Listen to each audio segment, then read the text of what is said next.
Le budget 2013 a été voté il y a juste 20 minutes par l'Assemblée nationale. Il se chiffre en recettes à plus de 1007 milliards de francs CFA, avec un déficit prévisionnel de plus de 50 milliards de francs CFA.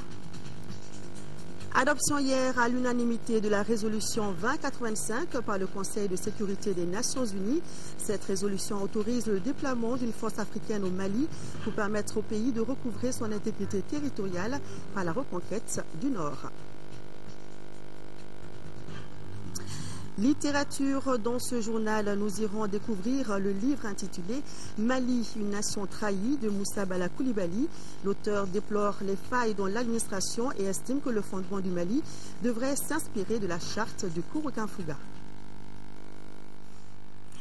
Vendredi 21 décembre, Madame, Monsieur, bonsoir. Bienvenue dans ce 20h. Nous ouvrons ce journal avec le courrier départ de la présidence.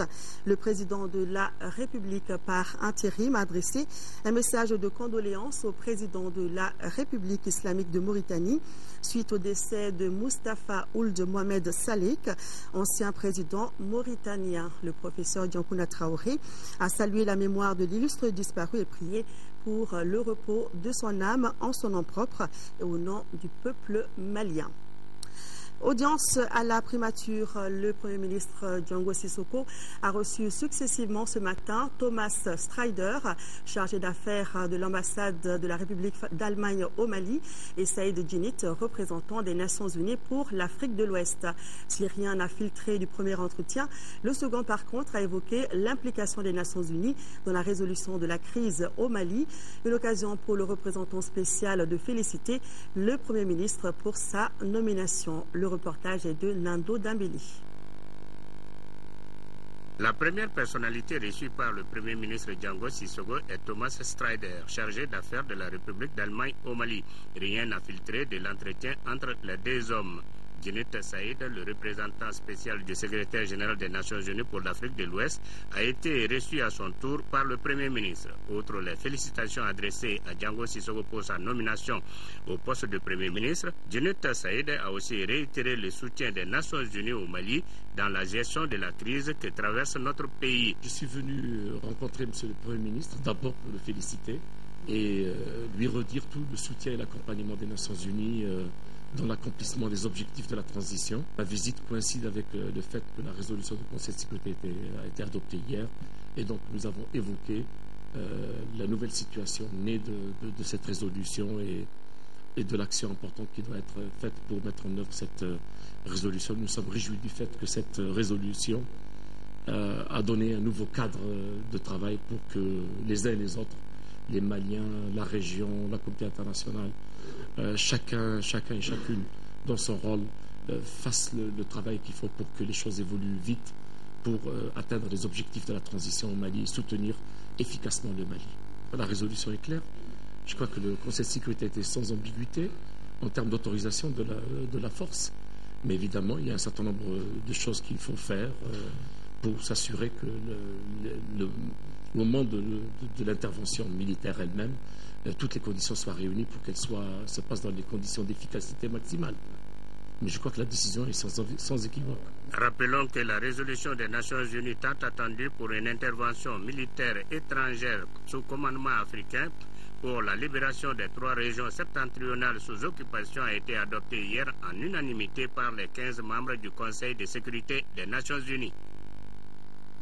Nous reviendrons dans un instant sur cette résolution, le temps d'aller à l'Assemblée nationale où il y a eu une session extraordinaire. Les députés ont voté tout à l'heure le budget 2013 et ce chiffre en recettes à 1007,80 milliards de francs CFA. Les dépenses prévues s'élèvent à 1057 milliards 257 millions de francs CFA. C'est un budget qui dégage un déficit prévisionnel de plus de 50 milliards de francs CFA. Il est orienté vers la mise en œuvre des priorités du gouvernement de transition. Ibrahima Traoré. L'Assemblée nationale vote à l'unanimité le budget d'État 2013. Il prend en compte les priorités du moment, notamment les questions sécuritaires, humanitaires, la reconquête des régions du nord du Mali et l'organisation des élections. L'accent est mis aussi sur la consolidation des acquis dans les secteurs sociaux. Le vote du projet de loi de finances 2013 intervient à un moment où l'économie nationale est soumise à une grave crise que traverse le pays. À cela s'ajoute la conjoncture sous-régionale et internationale, ce qui entraîne de grandes incertitudes sur les objectifs de recettes budgétaires en raison de la contraction de l'activité économique. Pour 2013, les recettes se chiffrent à 1007,80 milliards de francs CFA en augmentation de 6% par rapport au budget rectifié 2012. Quant aux dépenses prévues, elles s'élèvent à 1057 milliards 257 millions de francs CFA, là aussi en progression de 6%. Mais il faut noter que le budget 2013 connaît un déficit prévisionnel de plus de 50 milliards de francs CFA. Ce déficit sera financé par les ressources provenant des aides budgétaires extérieures en cas de reprise de la coopération avec les partenaires techniques et financiers et le cas échéant par les titres d'emprunt émis par le Trésor. Passation de service ce jour entre les ministres sortants et les entrants. Le ministre sortant de l'Agriculture et celui de l'Environnement et de l'Assainissement ont passé le relais à leurs successeurs en leur souhaitant bonne chance dans leur mission. Parlons littérature avec l'essai « Le Mali, la nation trahie » de Moussa Bala Koulibaly, ancien président du Conseil économique, social et culturel. À travers ce livre de 95 pages, l'auteur estime que le fondement de la nation du Mali devrait s'inspirer de la charte de Kouroukanfouga. Il déplore également les différents systèmes d'administration et incite les jeunes à prendre conscience des défis de l'avenir. L'ouvrage a été lancé à la Maison de la Presse en présence de notre reporter Moïse Traoré qui nous le présente. La renaissance de la nation Mali exige la construction d'un État qui en soit l'expression. Dans le prologue de son premier essai, l'ancien président du Conseil économique, social et culturel estime qu'une telle ambition exige la connaissance avérée du passé lointain et récent. La charte de Kouroukanfouga de 1236, mieux que la Constitution française, devrait guider notre nation.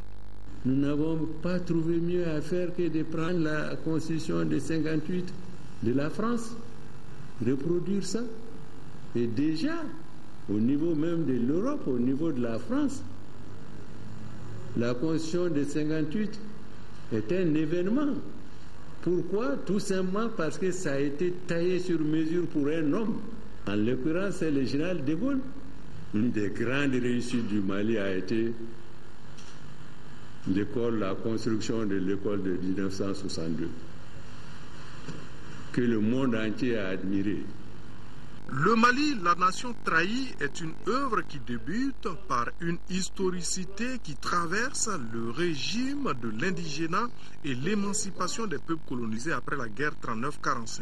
Il y a eu des catastrophes cycliques dans l'histoire du Mali. Tous les 500 ans, il y a eu une catastrophe. La prise de Ghana en 1076 par les Almoravides. La deuxième catastrophe majeure, c'était la conquête marocaine de 1590-91, qui s'est terminée par à peu près 200 ans de colonisation. 500 ans après encore, c'est la conquête coloniale. À travers les 95 pages, l'auteur de 79 ans entend inciter les jeunes à prendre conscience des défis de l'avenir. C'est pour cela que les 25 000 exemplaires du livre sont distribués gratuitement. Le Mali, nation trahie, un livre à avoir dans votre bibliothèque.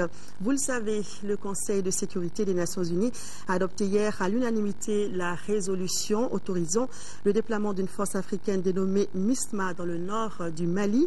Cette force permettra à notre pays de retrouver son intégrité territoriale. Nous espérons retrouver Salif Sanogo avant la fin de ce journal. En attendant, le gouvernement de la République du Mali salue l'adoption à l'unanimité par le Conseil de sécurité des Nations Unies de la résolution 2085 du 20 décembre 2012 présentée par la France et relative à la situation au Mali. Il accueille favorablement le déploiement de la mission internationale de soutien au Mali, MISMA, chargée d'aider les autorités du Mali à reconquérir les régions du nord du pays contrôlée actuellement par des groupes armés extrémistes et terroristes et à combattre la menace posée par Al-Qaïda au Maghreb islamique AQMI, le Moujiao et les groupes y affiliés.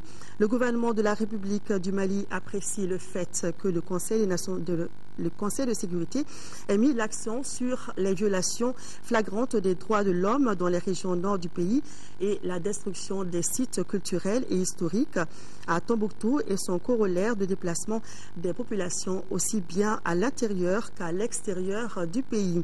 Le gouvernement de la République du Mali remercie la communauté internationale pour les actions multiples de soutien en faveur des dites populations.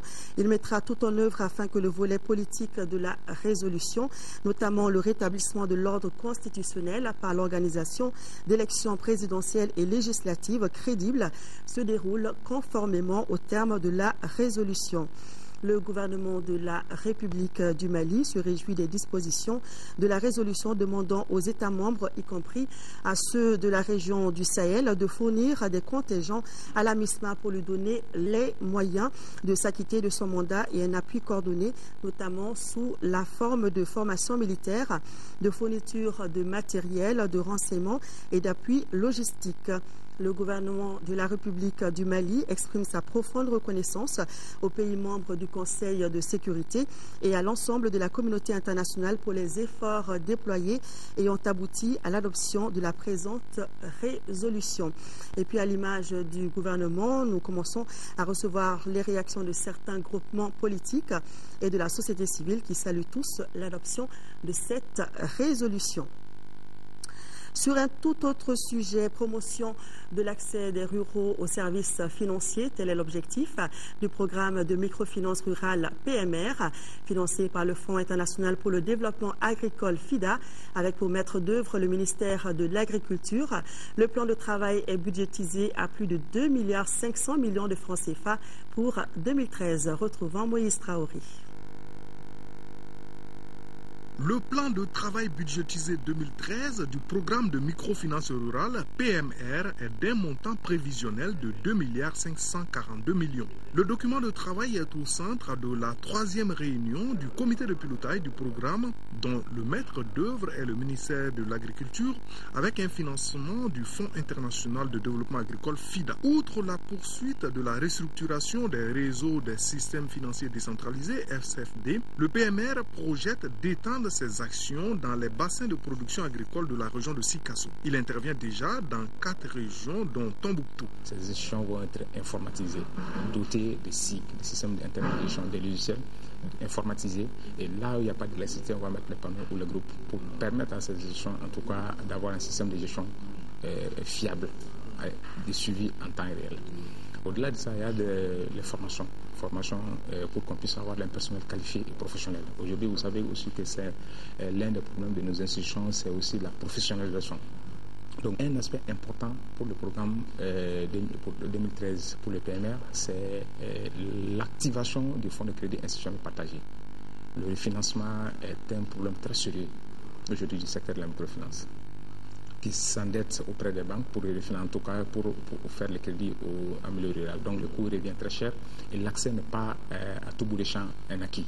Parmi les cibles, une attention particulière est accordée aux femmes et aux jeunes considérés comme population vulnérable. Le programme qui entame sa 3e année d'activité bénéficiera potentiellement à plus de 305 000 ruraux au sein des ménages agricoles et les organisations paysannes porteuses d'une demande de crédit productif. L'année qui s'achève, le PMR s'est attelé à l'encadrement des assemblées constitutives de nouvelles associations de microfinance. L'Institut d'économie rurale IER tient depuis ce matin la 19e session de son conseil d'administration, une session particulièrement difficile qui a fait perdre à l'IER 20% de son budget initial, nous explique Nando Dambili. La présente session s'inscrit dans le cadre de l'adaptation au changement climatique, ce qui oblige les administrateurs à réorienter les stratégies de l'Institut durement frappé par la crise qui traverse notre pays. Nous avons 3 axes. Le premier axe concerne la compréhension du phénomène de changement climatique, parce que tout le monde en parle, mais on ne connaît pas assez très bien ce que ça signifie et toutes ces manifestations. Le deuxième axe concerne donc l'adaptation au changement climatique. C'est-à-dire qu'on ne peut pas rester sans rien faire, il faut en tout cas développer des stratégies d'adaptation au changement climatique. Et le troisième et dernier axe consiste donc à proposer aux producteurs des technologies adaptées. La double crise institutionnelle et sécuritaire a affecté négativement le fonctionnement de l'IR. L'attaque des 3 régions du Nord a entraîné d'importants dégâts estimés à plus d'1 milliard de francs CFA. Il s'agit donc pour l'Institut de faire le maximum avec le minimum de moyens, ce qui nécessite un budget prévisionnel de 6 milliards de francs CFA, enregistrant une baisse de 20% par rapport à celui de l'année précédente. Tenue de la deuxième session ordinaire du Conseil d'administration du Centre national de la cinématographie du Mali, CNCM, ce matin dans les locaux de la structure. Présidée par le ministre de la Culture, cette session a entre autres adopté le budget 2013 qui s'élève à 339 millions de francs CFA. Un budget revu à la baisse de 50% dû à la crise que traverse notre pays. Reportage de Modibo Soiré. Les administrateurs ont planché sur l'état d'exécution du rapport d'activité 2012, une opportunité de jeter un regard rétrospectif sur le parcours de l'institution. Les activités réalisées ont porté sur la finition de la série télévisée de 52 épisodes intitulée Les Concessions, la post-production du film long-métrage Toile d'araignée, entre autres, et la formation à travers le studio école Le Bourgo. La crise n'a épargné personne. Malgré ces difficultés, le Centre national de cinéma quand même a eu à répondre à certains défis, le défi de la production, le défi de la distribution et puis le défi de l'exploitation. Ainsi, le budget alloué par l'État malien au CNCM pour l'année 2013 est de 339 millions de francs CFA, revu à la baisse compte tenu du contexte sociopolitique actuel de notre pays. Le budget 2013 est en baisse. Mais le peu que nous a attribué, nous allons en 2013 préparer la production de Rapta Bamako et puis en même temps aussi de faire 2 documentaires de création, L'épaisseur de Chable et Zanké a raison. Malgré une diminution de 50%, les professionnels du secteur ne baissent pas les bras. En atteste leur participation à de nombreuses rencontres cinématographiques à travers le monde. Il faut espérer que les professionnels de l'image et du son de notre pays puissent constamment relever les défis de notre présence sur la scène internationale. La question de l'identité est indissociable de celle du rôle à assumer et de la place à occuper dans un monde où l'inégalité des échanges culturels devient un sujet de vive préoccupation. Créé en 2005, le Centre national de la cinématographie du Mali est un établissement public à caractère scientifique, technologique et culturel. La structure est dotée de la personnalité morale et l'autonomie financière en remplacement du Centre national de production cinématographique qui avait été créé en 1979. Le budget prévisionnel 2013 du Centre hospitalier universitaire d'odontostomatologie se chiffre à plus d'1 milliard de francs CFA. Ce budget est équilibré en dépenses et en recettes. Voilà ce qui ressort de la 34e conseil d'administration de cette structure sanitaire tenue ce matin à Bamako. Le reportage est de Daouda Sidiki Diara. Avec la crise qui sévit dans notre pays, le budget prévisionnel 2013 du Centre hospitalier universitaire d'odontostomatologie connaît une diminution de 10% par rapport à celui de 2012. Pour l'année à venir, le budget se chiffre à plus d'1 milliard 403 millions contre plus d'1 milliard 552 millions en 2012. Une diminution drastique des crédits d'investissement et d'équipement avec comme conséquence la mise en veilleuse du projet de construction du nouveau siège du CHU Sénos 6 à la CI 2000. D'autre part, la formation des chirurgiens dentistes nécessite un apprentissage préclinique, travaux pratiques sur fantômes et dents artificielles avant les stages cliniques. Au cours des travaux de cette 34e session du conseil d'administration, les administrateurs vont examiner et adopter un certain nombre de rapports. Il s'agit du rapport d'activité 2011, celui à mi-parcours 2012 et le budget 2013. Le centre hospitalier universitaire d'odontostomatologie reste la seule structure de 3e référence en matière de santé bucco-dentaire au Mali. Depuis septembre 2012, ce sont plus de 73 000 patients qui ont été consultés. Cette structure sanitaire, selon sa direction, va à renforcer le système et la qualité des soins, l'hygiène et la sécurité hospitalière. Également, le système d'accueil et d'orientation des usagers sera renforcé. La Fédération nationale des artisans du Mali fait le bilan de ses réalisations de l'année 2012. C'est à la faveur de la réunion du comité de pilotage des artisans du Mali. Malgré la crise que connaît notre pays, le bilan 2012 de la Fédération est jugé satisfaisant. Le comité est aussi appelé à apprécier le planning 2013 des activités de la Fédération. Adama Koudio. Cette réunion du comité de pilotage de la Fédération nationale des artisans du Mali intervient dans un contexte difficile avec le déplacement de certains acteurs vers le sud du pays. En 2013, pour consolider ses acquis et promouvoir l'artisanat, la Fédération compte mobiliser auprès de ses partenaires plus de 1 milliard de francs CFA. Cette rencontre se veut un espace d'échange et de propositions d'amélioration, non seulement par rapport à nos réalisations de 2012, mais aussi et surtout de suggestions pour plus de performances et moins d'erreurs par rapport à notre projection pour l'année 2013. De janvier 2012 à novembre de la même année, la Fédération a formé entre autres 1395 élus membres de l'organisation et 491 patrons d'entreprise. 392 artisans ont bénéficié des connaissances relatives au plaidoyer, au leadership, aux techniques de communication et en négociation.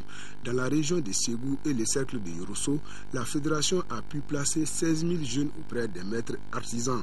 Plus récemment encore, la FNAM, dans le cadre de sa participation à l'élan de solidarité nationale, a joué un rôle important aux côtés de l'Assemblée permanente des chambres de métiers du Mali dans le recensement des artisans déplacés des régions nord de notre pays et l'installation de ceux-ci dans les ateliers de leurs collègues des régions du centre et du sud. Le secteur de l'artisanat, disais-je, est un secteur important, un secteur qui aide le Mali à lutter contre la pauvreté, à améliorer les conditions de vie des milliers et des milliers de personnes.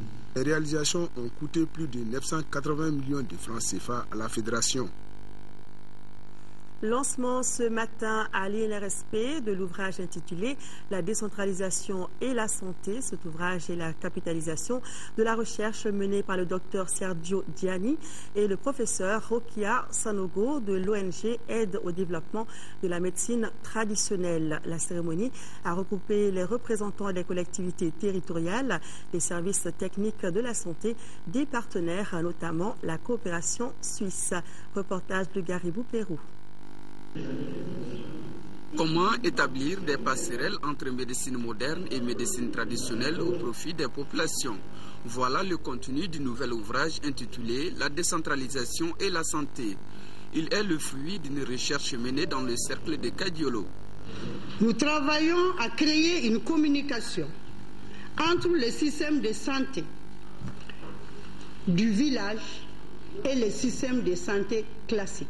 La dimension de ce livre dans le système de santé, je dirais qu'elle est inestimable dans la mesure où c'est un document de capitalisation des expériences passées dans le district sanitaire de Kadiolo. Grâce à sa proximité avec les populations, la santé communautaire appuyée par la médecine traditionnelle est une opportunité plus accessible, donc plus équitable.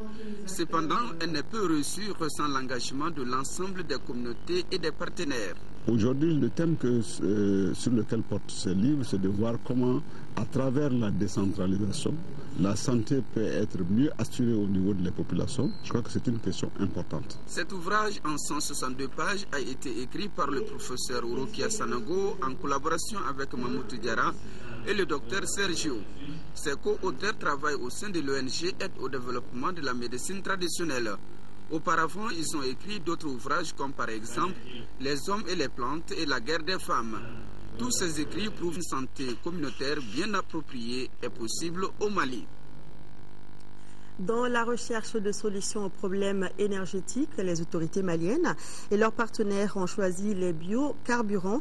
Pour faire de ce projet une réalité, ils ont mis en avant l'huile de pourguerre comme biodiesel capable de remplacer les hydrocarbures. Après une vingtaine d'années de mise en œuvre d'initiatives allant dans ce sens, il était temps de capitaliser les résultats des recherches. Et c'est ce qui a réuni à l'express de Badalabougou tous les acteurs. Daouda Zoumana Traoré. À travers le développement des biocarburants, le Mali veut amoindrir le coût lié aux hydrocarbures. L'huile de Pourguère est depuis plusieurs années utilisée pour faire fonctionner des groupes électrogènes, des plateformes multifonctionnelles et d'autres moteurs. Les premiers tests d'électrification et de production réalisés sur le Pourguère à Kéléa, Garalo, Kita, Teriabougou, Didjeni, Markala entre autres ont été de véritables réussites.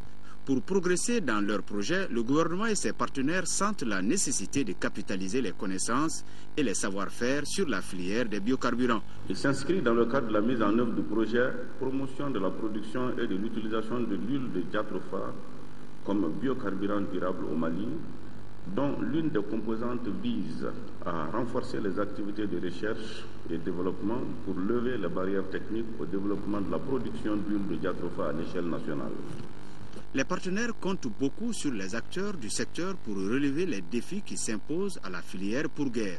Nous avons eu au niveau du système des Nations Unies l'année de l'énergie, il y a l'année de l'eau également, mais dans le cadre de l'énergie, je pense que le projet tentera d'apporter, en tout cas d'accompagner le gouvernement pour avoir des solutions idoines par rapport à la thématique du diatropha. C'est un projet qui devrait durer 4 ans. Mais je crois qu'avec 4 ans, si nous arrivons à mettre en place de bons partenariats, nous pourrons avoir de très bons résultats. Sous la houlette de l'Agence nationale de développement des biocarburants ANADEB, une dizaine de sujets sur les filières biodiesel, biogaz et bioéthanol ont été débattus par des spécialistes du secteur biocarburant.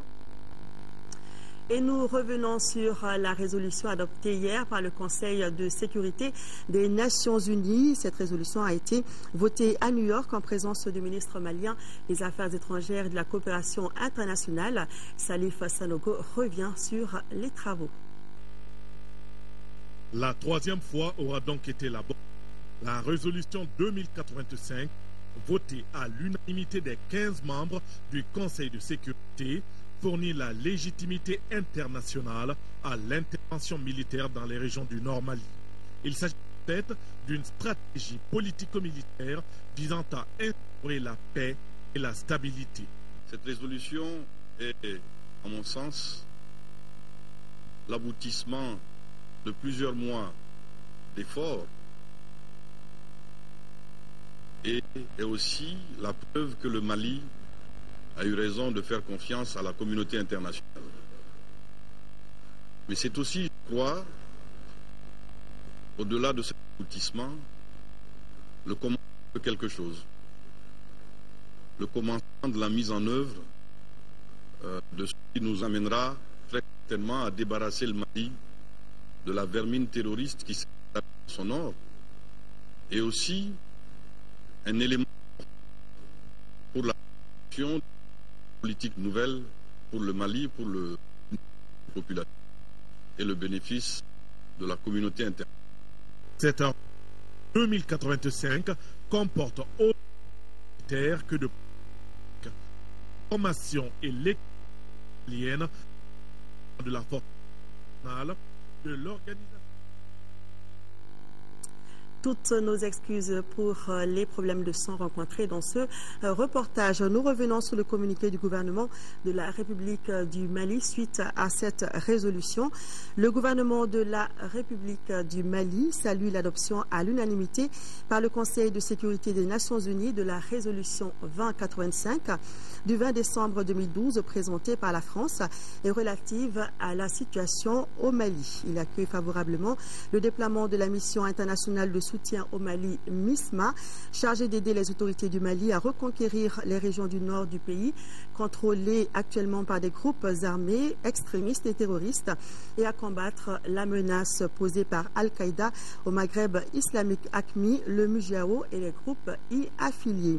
Le gouvernement de la République du Mali apprécie le fait que le Conseil de sécurité ait mis l'accent sur les violations flagrantes des droits de l'homme dans les régions nord du pays et la destruction de sites culturels et historiques à Tombouctou et son corollaire de déplacement des populations aussi bien à l'intérieur qu'à l'extérieur du pays. Le gouvernement de la République du Mali remercie la communauté internationale pour les actions multiples de soutien en faveur des dites populations. Il mettra tout en œuvre afin que le volet politique de la résolution, notamment le rétablissement de l'ordre constitutionnel par l'organisation d'élections présidentielles et législatives crédibles, se déroule conformément aux termes de la résolution. Le gouvernement de la République du Mali se réjouit des dispositions de la résolution demandant aux États membres, y compris à ceux de la région du Sahel, de fournir des contingents à la MISMA pour lui donner les moyens de s'acquitter de son mandat et un appui coordonné notamment sous la forme de formation militaire, de fourniture de matériel de renseignement et d'appui logistique. Le gouvernement de la République du Mali exprime sa profonde reconnaissance aux pays membres du Conseil de sécurité et à l'ensemble de la communauté internationale pour les efforts déployés et ont abouti à l'adoption de la présente résolution. Et puis nous rappelons que nous commençons à recevoir les réactions de certains groupements politiques et de la société civile qui saluent tous l'adoption de cette résolution. Le maire de la commune rurale de Wélé-Sébougou, Yéa Samake, vient de remettre au ministère de l'Action humanitaire, de la solidarité et des personnes âgées une importante quantité de vivres, un geste de solidarité de 25 millions de francs CFA destiné à nos populations des régions du Nord. Abdelrahman Maïga. 1004 cartons, soit environ 18 172 rations alimentaires pour plus de 25 millions de francs CFA. Telle est la valeur de cette donation. Elle est une contribution du maire de la commune de Wélé-Sébougou pour venir en aide aux populations déplacées du nord du Mali. Par cet appui, le donateur accompagne le gouvernement du Mali dans sa démarche visant à soulager la souffrance des déplacés suite à l'occupation des régions occupées du nord du Mali par les bandits armés. Nous sommes sûrs d'une chose, quand les Maliens s'unissent, quand les Maliens se lèvent, nous avons toujours su surmonter aux crises les plus graves qui ont affecté ce pays. Le ministre de l'Action humanitaire, de la solidarité des personnes âgées a remercié Yéa Samake pour cette initiative. Une assistance qui vient une fois de plus renforcer la chaîne de solidarité entreprise par l'ensemble des Maliens pour accompagner nos compatriotes. La diaspora s'est mobilisée depuis que cette affaire a commencé. Et j'ai l'habitude de dire que quand on regarde tout ce qu'ils ont fait, ça veut dire qu'ils n'ont pas oublié le Mali. En attendant d'autres actions de ce genre, le ministre Sidibé a promis aux donateurs que son département mettra en place dans un bref délai une commission chargée de la distribution. Autre geste de solidarité, Handicap International vient de doter 27 structures sanitaires de Bamako en petits matériels médicaux. Ces matériels vont des tables de consultation, d'accouchement, aux boîtes de soins de thermomètres et autres appareils. D'une valeur de plus de 43 millions de francs CFA, le don a été remis aux représentants des centres de santé communautaires, des 2 centres de santé de référence des communes 5 et 6 et à l'infirmerie de la protection civile de Sogoniko. Mamoru Sidibé. Pour répondre aux besoins des structures sanitaires des communes 6 et 5 de Bamako, Handicap International, à travers son projet Accessibilité universelle aux services de base, vient de remettre des équipements et matériels médicaux.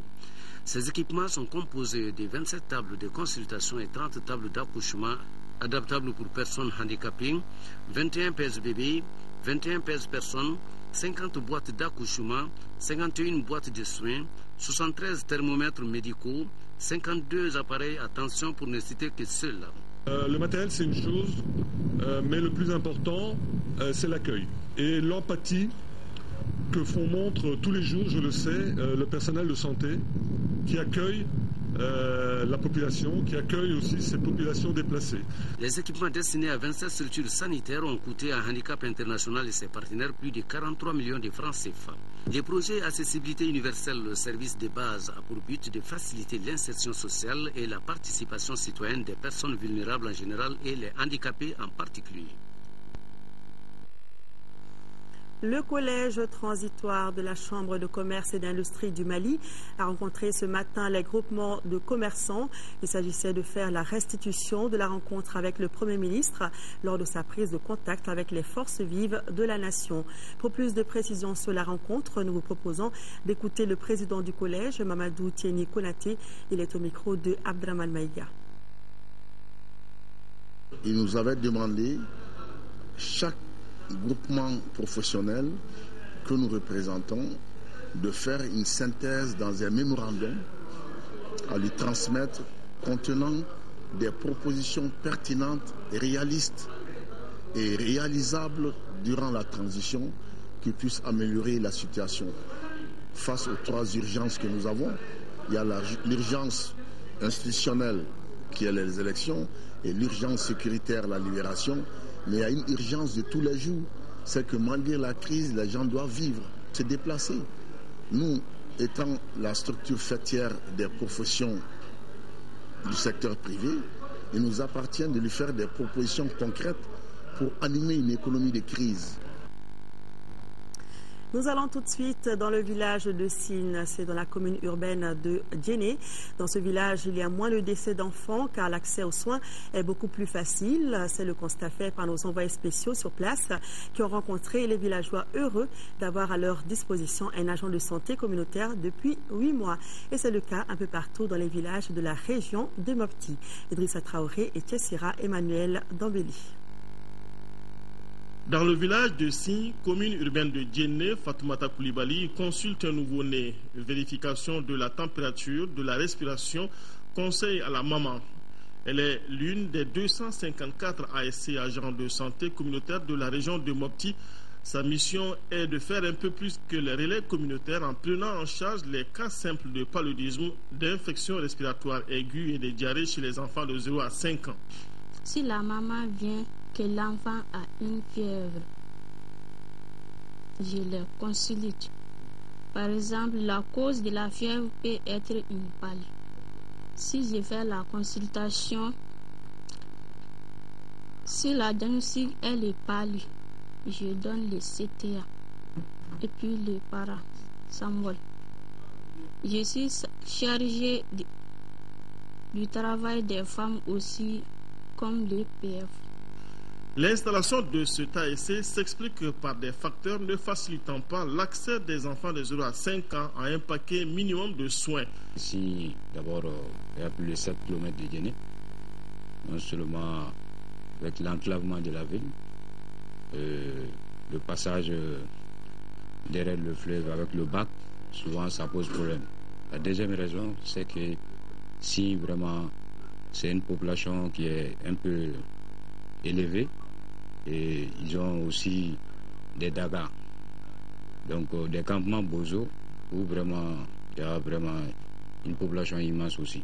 8 mois après l'arrivée de l'agent de santé communautaire, les habitants de Sine et de Sine-Daga évaluent positivement les avancées enregistrées. Auparavant, il y avait plus de décès d'enfants ici. Depuis que nous avons eu l'agent de santé communautaire, cela a diminué. Quand un enfant tombait malade, il fallait dépenser pour aller au CESCOM de Djéné. Tout ceci a changé. Même la nuit, quand on se présente chez elle avec un enfant malade, elle vous accueille bien. Les comportements en matière d'assainissement et de consommation d'eau potable ont également évolué ici. Mais en matière de planification familiale, le poids de la religion reste très fort ici, ce qui constitue un sérieux obstacle à une implication des époux. Nous restons dans la même région. Les exploitants des périmètres irrigués villageois du programme d'aménagement du delta intérieur du Niger étaient en visite à Tominan, localité située dans la commune rurale de Fakala. C'était pour échanger leurs expériences du système de riziculture intensif et de la méthode conventionnelle de culture du riz paddy. Yaya Bokoum. Dans le souci d'améliorer la production et la productivité de ces périmètres irrigués villageois, le projet d'aménagement du delta intérieur du Niger, PADIN, à travers CARE International Mali, financé par l'ambassade des Pays-Bas, a entrepris un programme de renforcement des capacités techniques des producteurs à travers le système de riziculture intensif SRI. Nous avons en tout cas envisagé une série d'activités, c'est-à-dire d'apprentissage des participatifs des paysans, pour enfin d'améliorer un peu les productions. Un effectif de 142 paysans et paysannes a été choisi pour conduire la démonstration. La présente visite des parcelles de démonstration avait pour objectif de comparer la performance du système de riziculture intensif à celle de la méthode conventionnelle de la culture du riz dans l'accroissement de rendement paddy dans les périmètres irrigués villageois. La visite d'échange d'expérience entre paysans constitue en matière de vulgarisation agricole l'une des meilleures méthodes de transfert de technologies qui mettent ensemble les paysans et même qui viennent apprendre, des paysans qui ont déjà appris, mais aussi les chercheurs et les vulgarisateurs. L'introduction du système de riziculture intensif dans les périmètres irrigués villageois résulte d'un contrat de prestation signé entre le Centre régional de la recherche agronomique de Mopti et Ker Mopti. Retour à Bamako, la Fédération malienne de football et son sponsor officiel, Orange Mali, ont remis ce matin des équipements aux 16 clubs évoluant en première division. La cérémonie s'est déroulée au siège de la Fédération, suivie par notre reporter Abdul Karim Kaba. Les équipements sont très importants pour une équipe de football.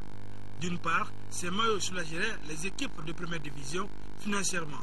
Et de l'autre, ils permettent aux équipes de jouer avec leurs propres couleurs. Je voudrais profiter de cette occasion pour remercier Orange pour son engagement à nos côtés, aux côtés de la Fédération malienne de football, pour le développement de notre football, pour sa promotion. Et également, au nom des clubs de première division, je puis dire également toute ma gratitude à Orange pour cet engagement qu'ils ont auprès des clubs pour résoudre les problèmes de financement de nos différentes équipes. Un partenaire est d'autant plus heureux si les résultats suivent, et depuis quelques années les résultats commencent vraiment à suivre. Cela est à l'honneur de la fédération et nous nous encourageons à persévérer dans ce sens. Cette remise d'équipement ne figure pas dans le contrat avec Orange Mali. C'est juste un accompagnement du sponsor pour le développement du sport au Mali. Voilà, c'est donc tout pour cette édition. Merci de l'avoir suivi. Demain à 13h, retrouvez Amara Malé Diallo. À 20h, Ibrahima Diambélé. D'ici là, restons le cœur et d'action avec nos compatriotes des régions du Nord vivant sous occupation. Ne les oublions pas. Bonne soirée sur l'ORTM.